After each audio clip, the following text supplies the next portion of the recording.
গত কয়েকদিন থেকে যেহেতু বর্তমান সরকার খুব নমনীয়ভাবে যাচ্ছেন, এটা ভালো যে গণতন্ত্রের জন্য একটা নমনীয়ভাবে যাওয়াটা। আমি যতটুকু জানি যে প্রধানমন্ত্রী উনি আগের ব্যবস্থায় ফেরত যেতে চান না, যে ডান্ডা মেরে সব ঠান্ডা করে দিব, এটা উনি করতে চান না। উনি গণতান্ত্রিক পথে চলতে চান। কিন্তু দেখা যাচ্ছে যে এই যে স্বৈরাচারের দোসর, সেই সময়কার দোসররা, এটা সংবাদ মাধ্যমে হোক, এটা প্রশাসনে হোক, বিভিন্ন জায়গায় কিন্তু তারা প্রতিবন্ধকতা সৃষ্টি করছেন, মুখোশ খুলে বেরিয়ে আসছেন। একদম মানে আপনার সে সময় গণহত্যাকে সমর্থন করেছেন এমন সাংবাদিকও এখন এসে বলছেন যে তিনি নির্যাতিত। আপনি চিন্তা করেন, আপনিও সাংবাদিক, আমিও সাংবাদিক, আমরা হতবাক হচ্ছি না? এটা কি ভ্যাকুয়াম সৃষ্টি করছে না? আপনি দেখছেন প্রশাসনের, আমি যতটুকু খবর জানি, এই যে টিকা সমস্যাটা যে তৈরি হয়েছে হামের, আপনি খোঁজ নেন, সেখানে শুধু তো ওই যে নূরজাহান বেগমকে দোষ দেওয়া হচ্ছে, ওই যে যিনি উপদেষ্টা ছিলেন। আপনি দেখেন যে ওখানে তখন প্রকিউরমেন্টে যে যারা ছিল, সেই পুরো লেয়ারটা হচ্ছে আগের সরকারের রেখে যাওয়া লেয়ার। তারা ঠিকমতো এগুলোতে বাধা সৃষ্টি করেছে, কারণ তারা জানে যে কোন জায়গায় কি করলে এটা সংকট সৃষ্টি হবে।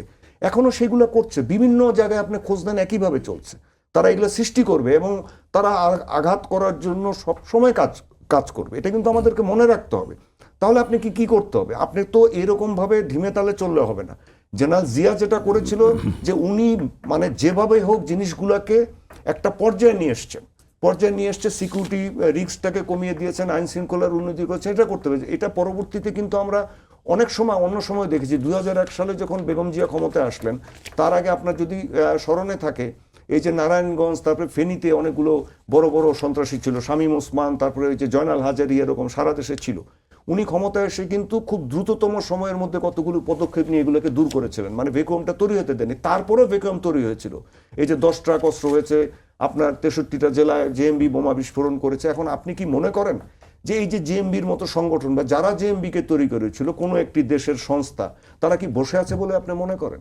তারা তো চাইবে ছবলটা দিতে।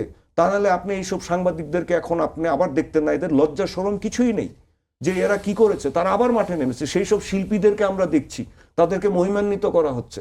এটা ভ্যাকুয়াম সৃষ্টি না? সরকার কি বসে বসে দেখবে?